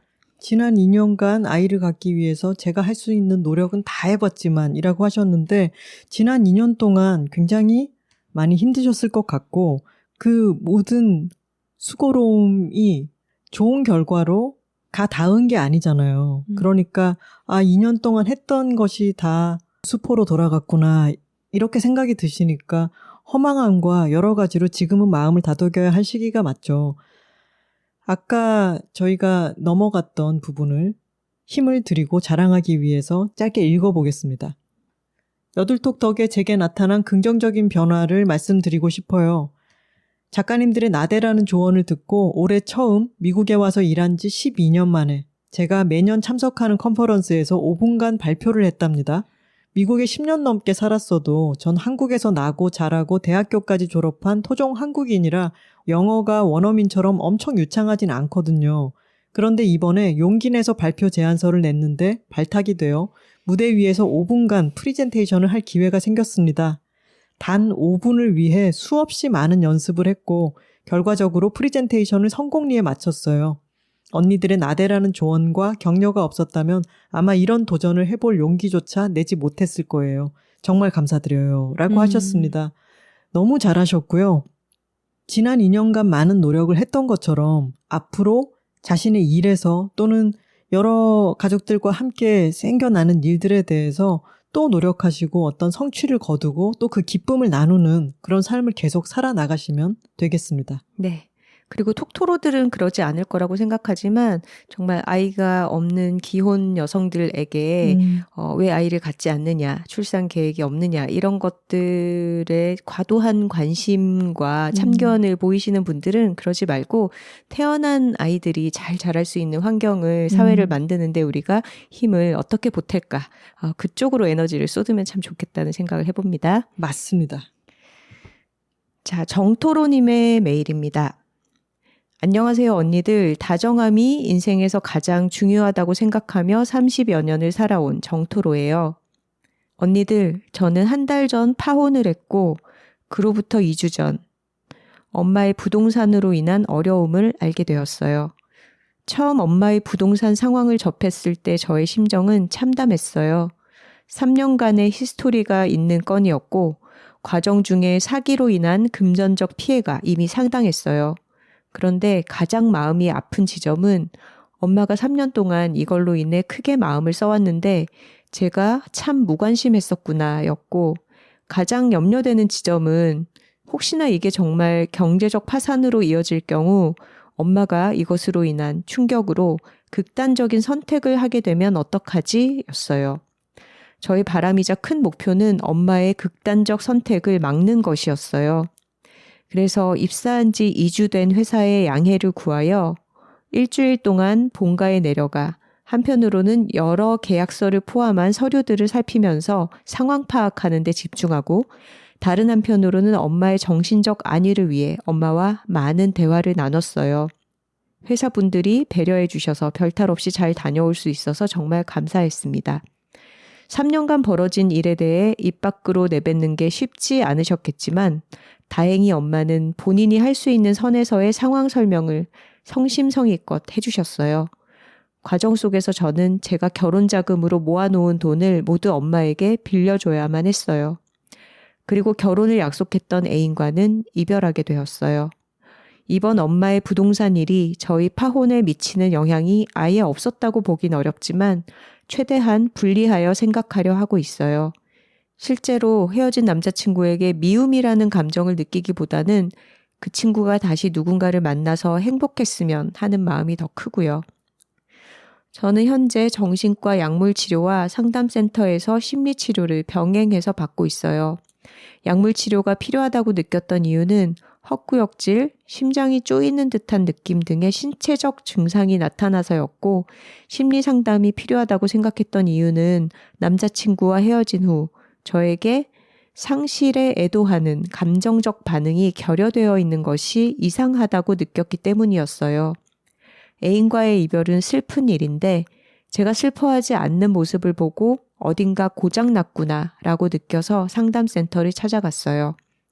첫 상담 때 1년의 말들을 쭉 들으시던 상담 선생님이 저의 말을 한참 듣더니 말씀하셨어요. 정토로님은 모든 사람의 상황을 너무 이해하려고만 하고 있어요. 그래서 정토로님의 마음은 지금 어떤가요? 그 말을 듣는 순간 눈물이 쏟아졌어요. 상담이 끝나고 집으로 가는 지하철 안에서도 지하철에 내려서 계단에 걸터 앉아서 펑펑 울었어요. 얼마나 시간이 흘렀는지 모르겠어요. 계속 앉아서 울기만 했어요. 그리고 처음으로 나의 마음이 어떤지에 대해 생각했어요. 나 되게 불쌍하다 하는 생각을 그때 처음 했어요. 나는 모아둔 돈도 지금 없어졌고 애인도 잃었고 마음도 많이 다쳤는데 대체 이 경험이 나에게 남기는 것은 무엇일까? 나 되게 불쌍하다 라는 생각을 했어요. 제가 운다고 해결되는 게 없어 라고 생각하며 문제 해결에만 집중한 탓에 정작 저의 마음을 너무 방치했다는 것을 알게 되었어요. 그렇게 내가 어떤 감정의 상태인지를 보살피고 나니 마음이 한결 가벼워지긴 하더라고요. 다행이었어요. 두 번째 상담은 좀 더 평온한 마음으로 임할 수 있었어요. 이렇게 정신과 약물 치료와 심리 상담을 통해서 마음이 한결 편안해졌어요. 엄마의 부동산 건도 최악의 상황은 다행히 면했고 엄마도 제 걱정과는 다르게 정서적으로 많이 안정이 되셨으며 혹시 모를 최악의 상황에 대비해 5개의 법무법인 상담 끝에 적합한 법무법인을 찾아서 법무자문 선임을 진행할 자료를 준비하고 있습니다. 필요할 경우 소송도 함께 맡을 수 있는 곳이라 최악의 경우에 대한 대비책을 마련해 두었다는 생각에 마음이 조금은 놓여요. 변호사 비용은 들지만 회사 생활과 나의 일상을 제대로 정상적으로 영위하기 위해서는 필요한 비용이라고 생각하기로 했어요. 운동도 틈틈이 하면서 신체적 건강도 챙기고 있어요. 남자친구와 헤어진 후 가장 먼저 한 일은 탁구를 배우기 시작한 일이었어요. 망타클에서 언급되는 선우하나 언니들보다 더 언니들의 멋진 모습이 미친 영향이 컸던 것 같아요. 그래서 기분이 다운되는 날이면 어김없이 탁구장으로 향해요. 그곳에서 저는 신입이라고 불린답니다. 직장생활 7년 차인 저에게 이제 신입이라는 타이틀은 꽤나 낯선데 제가 문을 열고 탁구장에 들어서면 저희 엄마 정도 되는 나이의 탁구 선배님이 저에게 레슨을 해주시는 관장님께 관장님, 신입 왔어요. 라고 말씀하셔요. 선우하나 작가님들은 이미 너무 잘 아시겠지만 탁구장에는 저처럼 혼자 탁구 치는 친구들을 위해서 탁구공이 자동으로 퐁퐁 나오는 기계가 구비되어 있어요. 관장님은 제가 탁구장의 문을 열고 들어가면 말없이 탁구 기계를 설치해 주시고 저는 탁구대 앞에서 포핸드를 열심히 연습합니다. 그리고 어느 정도 몸이 풀린 것 같아 보이면 관장님이 눈짓으로 레슨 받는 장소로 넘어오라고 하십니다. 그리고 20분 정도 레슨을 받습니다. 탁구 신입인 저의 꿈은 60살이 되었을 때 탁구 경력 30년을 보유한 할머니가 되는 것이에요. 생각만 해도 설레네요. 오늘은 광복절 휴일이었어요. 법무법인에 자문 의뢰를 맡기기 위해선 이번 주말까지 자료를 정리해서 넘겨야 해서 카페에서 자료를 정리하고 탁구를 1시간 반 치고 저를 위한 저녁도 잘 차려 먹고 난 이후에 설거지를 하다가 눈물이 터졌습니다. 그리고 눈물은 쉽사리 멈추질 않았어요. 괜찮다가도 이렇게 불시에 슬픔의 습격을 받으면 당황하곤 해요. 그리고 이러면 안 되는 줄 알면서도 이렇게 눈물이 멈추지 않는 날엔 죽음이 생각나곤 합니다. 오늘은 한참을 울고 울다가 처방받은 항불안제를 복용하고 침대에 누워 머리맡에 있는 이 지랄 맞음이 쌓여 축제가 되겠지를 마저 읽어 나갔어요. 오늘은 넘버 5와 끝까지 한방 챕터를 읽었는데 조승리 작가님의 담담한 문체는 저의 마음을 이상하리 많지 단단하게 해주는 힘이 있는 것 같아요. 약을 먹고도 진정되지 않았던 마음이 다시 차분해질 수 있었어요. 그러다 갑자기 언니들에게 사연을 보내야겠다는 생각이 들어서 처음으로 이렇게 보내봅니다. 정말 감사하게도 제 주변에는 다정한 친구들이 많아요. 어느 날엔 정말 친한 친구에게 나 요새 살고 싶지 않다고 말한 이후에 친구가 이런 제 말을 듣고 속상해할 것 같아서 살고 싶지 않다고 말해서 미안해. 하지만 누구보다 사실 살고 싶어. 라는 말을 하니 친구가 이런 대답을 해주었어요. 그래, 알아. 살고 싶지 않다는 건 지금 이렇게 살고 싶지 않단 거지. 우린 행복한 삶에 대한 애착과 애정이 있는 존재들이라고.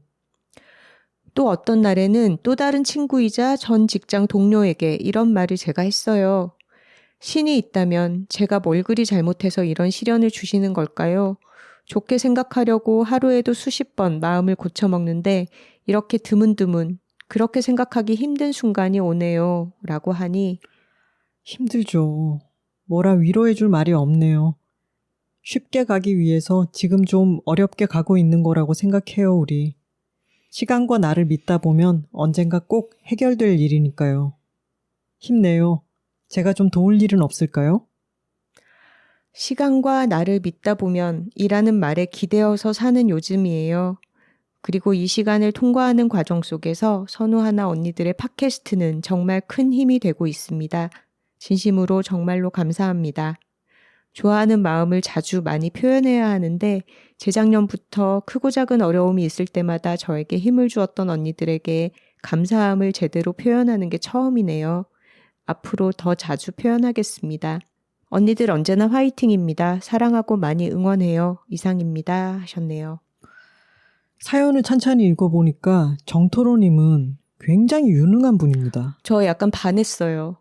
읽다가 이렇게 힘든 상황 속에서도 너무 체계적으로 대처하면서 물론 감정적으로 스스로를 억제하면서 그 모든 일을 하느라 너무 힘들겠지만 정말 해야 될 일들을 어른스럽게 해나가면서 어머니를 살피고 주변에도 어떤 정서적인 도움의 요청을 할 줄도 알고 굉장히 성숙한 분이신 것 같아요. 하지만 그래서 드리는 말씀인데요. 정토로님은 깽판 좀 치셔도 됩니다. 그리고 좀 무너지셔도 됩니다. 다시 재건할 수 있는 능력이 있는 분이에요. 너무 완전히 모든 걸 망가뜨리면서 무너지시지는 않을 거예요. 하지만 가끔은 내 믿을 만한 사람들, 나를 도와주려는 마음이 있는 사람들에게 마음을 토로도 해보고 그리고 제가 계속 일관적으로 드리는 말씀이 있죠. 부모님을 너무 공경하려고 하지 마세요. 여기 읽어보면은 엄마가 3년간 이걸로 인해 크게 마음을 써왔는데 내가 참 무관심했었구나 라고 생각을 하고 계시고 그리고 엄마가 3년간 벌어진 일에 대해서 입 밖으로 내뱉는 게 쉽지 않았겠지만 다행히 성심성의껏 설명을 해주었다 라고 다 이해를 하고 있단 말이죠. 굉장히 배려하고 이해를 하고 계세요. 하지만 가끔은 엄마를 미워해도 돼요. 그리고 엄마한테 원망하는 마음을 드러내도 돼요. 엄마 수습을 지금 다 해주셨잖아요. 그리고 남자친구도 지금 어떤 상황으로 일이 전개된 것인지 저희가 정확하게 파악할 수는 없지만 처음 사연을 읽었을 때는 선우 씨와 저는 그 엄마 일은 엄마 일인데 왜 파혼이 됐지? 이런 의아함을 가지긴 했어요.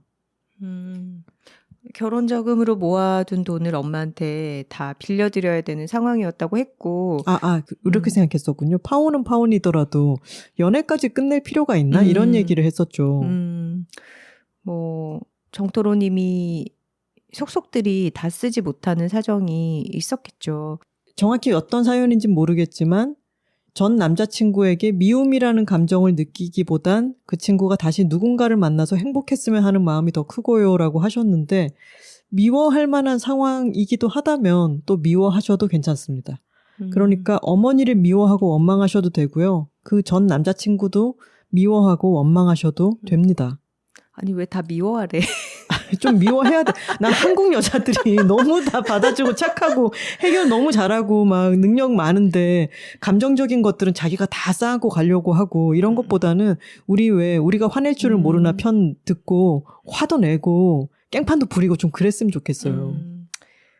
저는 이 메일에서 그 전 직장 동료이자 지금 친구인 분이랑 나눴던 대화에 시간과 나를 믿다 보면 언젠가 해결될 일이다. 이 구절이 너무 좋았어요. 맞아요. 저도 힘들 때 이 말을 떠올릴 것 같고 일단 정토로님은 정말 믿음직한 나이신 것 같습니다. 맞습니다. 그리고 시간은 흐를 것이고 지금 처한 문제들이 잘 해결되리라 보고요.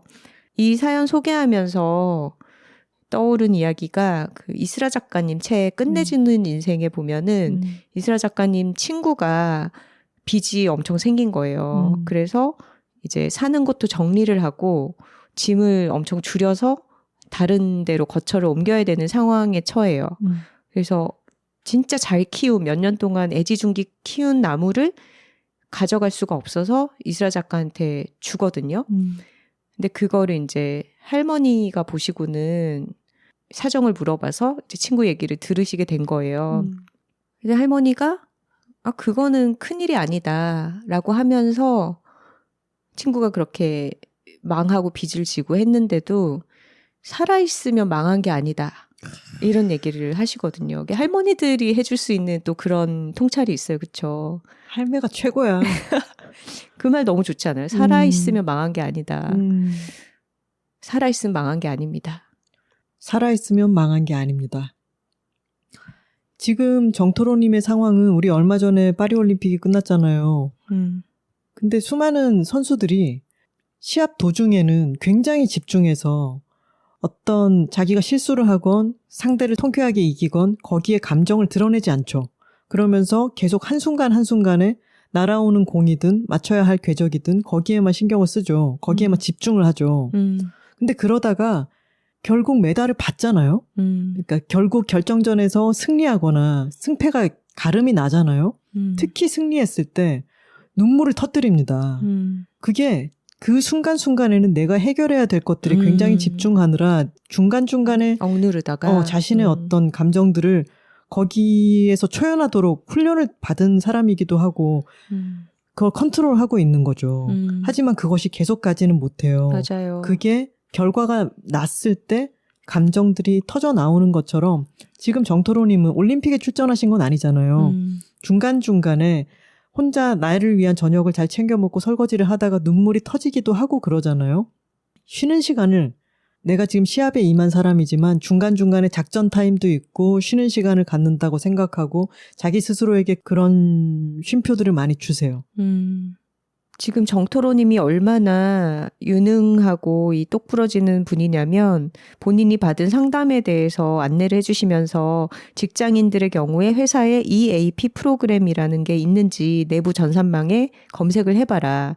회사 인사팀에서 진행되는 게 아니라 EAP 프로그램에 직접 연락을 하는 구조로 회사에는 상담했다는 사실이 알려지지 않으면서 4에서 6회의 심리 상담을 무료로 받을 수 있는 프로그램이 있다. 이런 걸 또 안내를 해주시고 또 전국민 마음투자 지원 사업이라는 것이 있어서 이것 또한 자격 조건이 맞으면 무료 상담을 받을 수가 있다. 상담이 필요한데 비용이 부담되어 주저하시는 분들이 계시다면 찾아보고 이용해 보시면 좋겠다. 이런 걸 괄호 안에 정보를 또 주셨어요. 나는 이분 스카우트 하고 싶어. 본인의 고민 사연을 보내면서 이런 정보를 담아 보내는 근데 또 이런 유능함을 발휘하면서 이런 사고 수습을 하고 계실 때 정말 자기의 감정을 돌보는 일을 미뤄두고 계시다는 것도 너무 그려지고 우리 정토로님 눈물 날 때는 우셔도 돼요. 아시겠죠? 네. 또 메일 보내주십시오. 다른 어떤 때보다 고민 사연 이야기하고 나서 종을 치니까 사연자분들의 고민들이 이 종소리와 함께 좀 허이허이 날아갔으면 좋겠다 이런 마음이 드네요. 자, 톡토로들의 고민 사연을 여러분과 함께 나눠봤고요. 이제 댓글 소개 시간입니다. 사연과 광고 문의는 w2talking, w 숫자 2 talking @gmail.com으로 보내주시면 됩니다. 댓글 소개하기 전에 오늘은 여둘 애드 브랜드의 반가운 소식이 하나 있어서 알려드리려고 해요. 맥파이 앤 타이거에서 세 번째 모난장 행사가 열립니다. 모난장 이름이 재밌죠. 모난 물건에도 쓰임을 되찾아주자라고 하는 작지만 원대한 포부로 시작했다고 합니다. 이 모난장에는 흠집이 작게 있거나 유약이 조금 튀는 것처럼 사소한 이유로 정가에 판매하기는 힘든 그런 공예품들을 할인된 가격으로 소개하는 팝업 마켓입니다. 네, 참여하는 브랜드들이 정말 저희도 좋아하고 관심 있는 그런 차도구 브랜드들이 많이 있어요.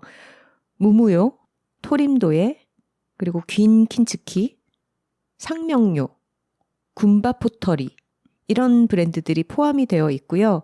이런 차나 차도구, 디저트, 공예품까지 다채로운 작가와 브랜드를 만날 수 있는 그런 장터가 되겠습니다. 15팀의 작가와 브랜드가 참여를 하는데요. 각 부스별로 준비된 이벤트가 있고 또 모난품 할인을 받을 수가 있다고 합니다. 네, 8월 31일 토요일 12시 반부터 5시까지 신사동 클레어스 서울 사옥에서 열리고요. 보통 이런 마켓에 가면은 좀 늦은 시간에 가면 이미 다 팔려서 허탕을 치고 오게 되는 그런 아쉬운 경우가 많이 있잖아요. 근데 모난장에서는 부스마다 시간대별로 새로운 기물을 업데이트를 해서 그런 사태를 방지해 준다고 합니다. 한 가지 기억하셔야 할 것은 쓰레기를 최소화하기 위해서 별도의 쇼핑백이 없으니까 에코백이나 장바구니를 지참하고 가시기를 권합니다. 네, 자세한 정보는 맥파이 앤 타이거 인스타그램 계정을 팔로우하시면 행사가 다가오면서 여러 가지 정보들을 얻으실 수 있을 것 같습니다. 모난장이라고 하는 이름도 재미있고 이 행사도 뜻깊은 것 같아서 저희가 광고와 별도로 소개를 드리는 거니까 톡토로들 많이 참여해 주시면 좋겠습니다. 큰맘 먹고 소개했어요. 왜냐면 저희도 차도구 구매하러 갈 건데 톡토들이랑 경쟁해야 되잖아. 우리가 이렇게 마음이 넓어. 지난 110화는 전국 노화자랑 편이었습니다. 편이었죠. 네, 댓글이 엄청나게 많이 달렸습니다. 방울톡토로님께서 숨기려고 애쓰는 노화를 자랑한다는 개념에서 알 수 없는 희열과 해방감이 느껴져요. 저는 20대 후반부터 퇴행성 허리 디스크를 진단받아 원하는 운동을 마음껏 할 수 없어 나는 30인데 왜 벌써 이런 거야 하고 속상한 마음이 더 크다 보니 이번에 사연을 보내지는 못했어요. 하지만 톡토로들의 사연을 듣다 보니 좋은 점을 찾았어요. 에너지 레벨이 20대에 비해 떨어지다 보니 이 작고 소중한 에너지를 내가 정말 좋아하는 것, 필요로 하는 것에 써야겠다는 생각이 더 들게 되고 그러면서 저를 더 알아가고 싶어져요. 취향이 있는 어른이 되어가는 것 같기도 하고 이렇게 말하니 다 멋지네요. 이번에도 좋은 방송 감사합니다 하셨어요. 네, 입춘98님의 댓글입니다. 첫 사연부터 아주 개운해서 기분 좋게 웃었습니다. 저는 어릴 때부터 어린 몸의 특권 같은 것을 잘 못 느끼고 살았어요. 겨울에는 맨다리가 무슨 말이죠? 무조건 꽁꽁 싸매고 여름에도 뜨거운 음료를 마시고 허리도 10대 때 가장 안 좋았고요. 이외에도 친구들과 비교하면 다른 부분이 많았던 것 같아요. 지금은 20대 후반인데 친구가 예전만큼 밤을 새면서 노는 걸 못하겠다고 하더라고요. 저는 미대에 다니면서도 실기실에서 밤을 새워본 적이 한 번도 없는 자야지만 다음날 살아있을 수 있는 그런 사람이고요. 그래서 또래가 노화라고 느끼면서 아쉬워하는 것들이 저는 이미 그랬기에 전혀 아쉽지 않습니다. 오히려 10대 시절부터 생긴 경각심으로 하나씩 내 몸을 알아가고 돌보다 보니 저는 그때보다 지금 더 잘 기능하고 편안하다고 느껴요. 방송을 듣다 보니 더욱 남과 비교하는 일이 아니라 나와 친해지는 일에 저의 한정된 에너지를 써야겠다는 생각이 들어요. 에너지가 넘쳐 흐르지 않는 나를 부족하다고 여기는 때도 많았는데 지금 생각해보니 중요한 것들을 자주 고려하고 그것에 집중하게 된다는 장점이 있네요. 단순하고 깊은 생활, 이래야 한다 저래야 한다는 자극에 덜 휘둘리며 내 생활을 기쁘게 살아가는 쪽으로 나이 들어 가도록 여둘톡도 열심히 듣고 나름의 노력을 이어가겠습니다. 오늘도 잘 들었습니다. 하트 해주셨네요. 혹시 모르잖아요 님께서 저 돋보기 샀습니다. 감사해요. 완전 만족스러워요. 30cm 거리의 책 이외의 모든 것은 포커스 아웃되니까 독서에 집중되는 것은 덤입니다. 하셨는데요. 지금 선우 씨도 돋보기를 끼고 댓글을 읽고 있습니다. 그럼요. 필수품이죠. 혹시나 돋보기 맞추는 거를 노안이 왔지만 미루고 계신 톡토로들 있으면은 빨리 돋보기 맞추고 광명 찾으시고요. 원래도 좀 근시가 있어서 안경을 쓰고 계셨다. 그러면 늦은다 초점. 네, 렌즈로 안경 맞추시면 되겠습니다. 손녀토로님께서 댓글을 읽던 중 네르하하하님의 글을 읽고 제가 사는 경남 함양의 처음이자 유일한 독립서점 오후 공책을 여둘톡의 댓글에서 만나게 되다니 너무너무 반가운 마음이 들었습니다. 라고 하셨어요. 이걸 읽고서야 지난주에 저희가 읽으려다가 누락됐던 댓글이 생각났죠. 네르하하하님의 댓글을 읽어보겠습니다. 지난 수요일 경남 함양에 있는 오후 공책에 갔습니다. 여행하던 중 들른 곳이었는데 알찬 큐레이션이 돋보이는 서점이었습니다. 동네에 서점이 없어서 독서 모임 하던 분들이 함께 모여 조합으로 운영하는 곳이라는데 책뿐만 아니라 알맹상점의 물건들도 비치하시는 등 구석구석 둘러보는 재미가 있는 곳이었습니다. 그러다가 한 서가에 금빛 종소리와 여둘살이 같이 꽂혀 있었습니다. 왠지 친근한 느낌이 들더라니 태어나서 두 번째로 외쳐봤습니다. 이분 기억하시죠? 여러 톡토로님들 교사신데 연수를 받다가 맞아요. 연수 강사님이 톡토로이신 것 같아서 톡토로시죠? 라고 외쳤다고 하셨죠. 두 번째로 이 서점에서 외치셨네요. 톡토로시죠? 가게를 보고 계시던 분이 깜짝 놀라시며 어떻게 알았냐고 되물으셨습니다. 책 2권을 보고 알았다고 했더니 마침 그 2권을 주문하신 분이 있어 그렇게 배치해 놓았다고 하시더군요. 한 톡토로는 책을 주문하고 또 한 톡토로는 서점을 지킨 덕에 여행하던 톡토로가 반가운 순간을 맞이했습니다. 이런 순간은 사진으로 남겨야죠. 여둘톡 덕에 더 즐겁고 기억에 남는 여행이 됐네요. 정말 톡토로 is everywhere 라고 하시면서 특유의 그 쓰시는 스티커를 맞아요. 붙여서 또 사진을 올려주셨어요. 감사합니다. 고맙습니다. 괴로울 바에 외로울 나의 님께서 댓글 남겨주셨습니다. 제가 생각하는 여둘톡의 코어는 좋은 걸 좋다고 말하기, 그리고 부산 사투리, 또 2화부터 해오신 나이듦 전시였어요. 근데 이걸 이제부터는 노화 자랑이라고 하면 되겠네요. 노화 자랑 소식에 댓글을 쓰고 싶었지만 감히 명함, 아니 민증을 내밀 나이가 안 된다 싶었는데 역시 맞았네요. 전에 선우 작가님이 하신 말 같은데 나이 드니까 자기 얼굴에 정이 들었다였나 적응이 됐다였나 그 말이 종종 생각나요. 외부의 외모 평가나 꾸미는 것에 대한 이야기가 너무 많을 때 주문처럼 떠올리곤 해요. 그냥 이쯤 되니까 내 얼굴에 적응이 됐지 뭐 하고요. 아직 30대 초반이지만 아니 지금 20대 후반분도 노화 사연 보내주셨잖아요.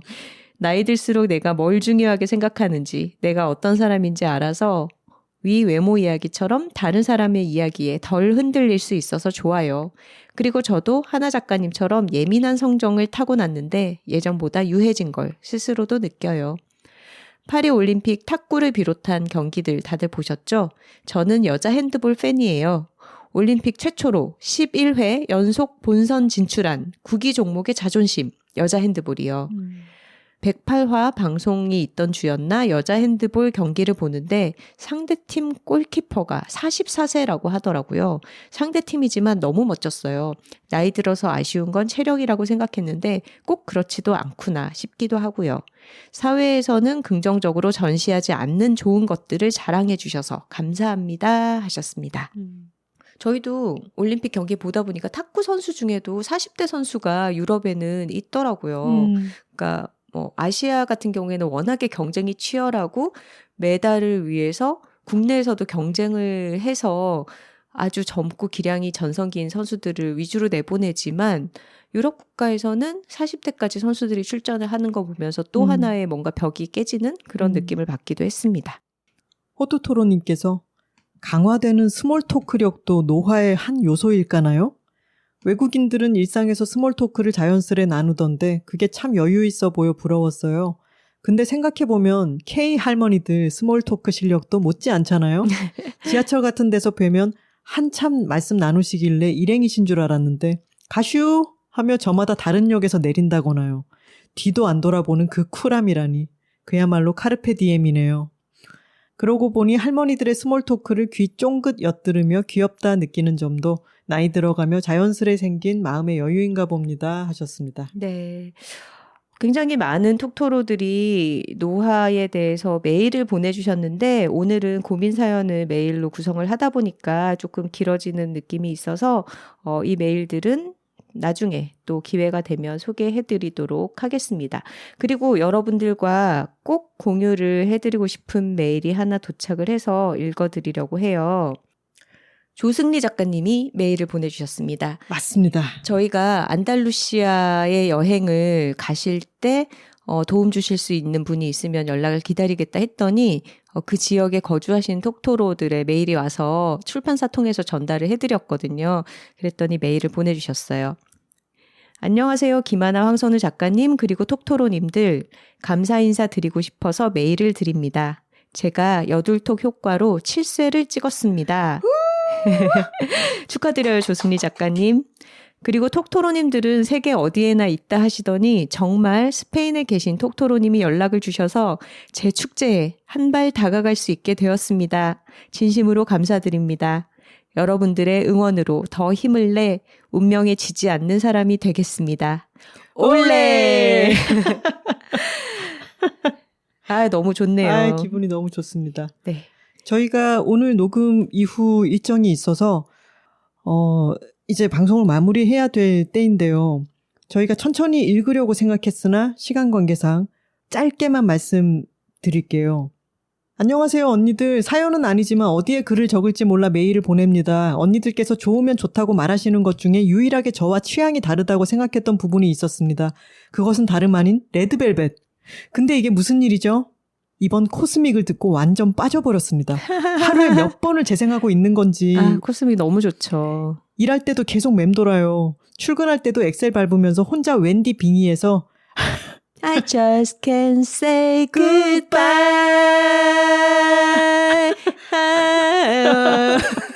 하고 있습니다.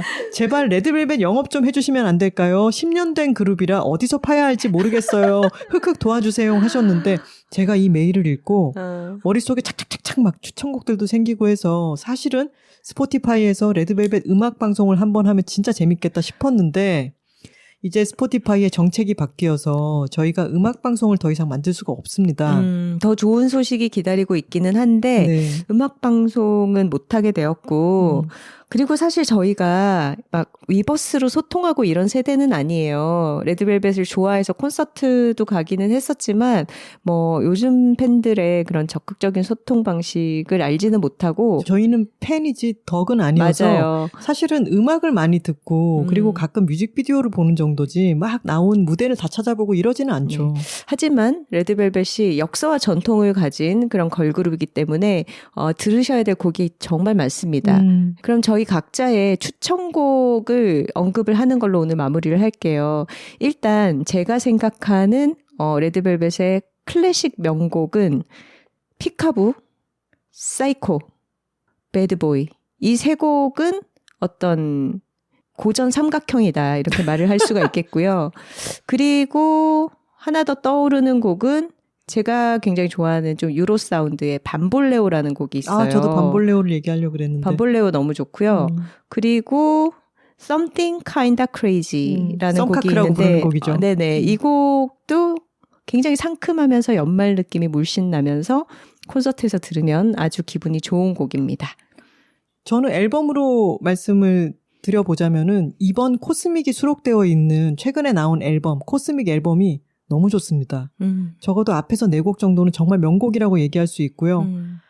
I just can't say goodbye. 이 레드벨벳은 음악적으로도 굉장히 훌륭한 걸그룹이기 때문에 앨범을 추천드리는 게 편할 것 같아요.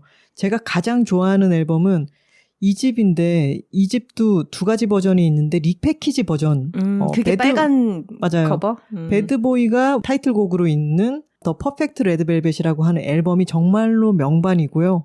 그리고 최근에는 코스믹 앨범을 쭉 한번 들어보시라. 근데 그중에 어떤 곡들이 좋았다 이런 거 다시 알려주시면은 저희가 또 맞춤 선곡 해드리겠습니다. 그리고 아이린 앤 슬기 유닛이 또 둘이서 또 명반이죠. EP였나요? 네, 음반을 내고 활동을 했었는데 거기에 수록곡들도 아주 좋습니다. 다이아몬드, 몬스터, 놀이, 네, 이런 곡들 명곡이죠. 끝이 없네. 좋은 걸 좋다고 말하기 여둘톡 111화는 고민사연 특집이었습니다. 톡토로 뒤에는 여둘톡이 있고 여둘톡 뒤에는 톡토로가 있습니다. 저희는 다음 주에 부산에서 이옥선 작가와 함께 이야기를 나눠보겠습니다. 화요일입니다. 고맙습니다.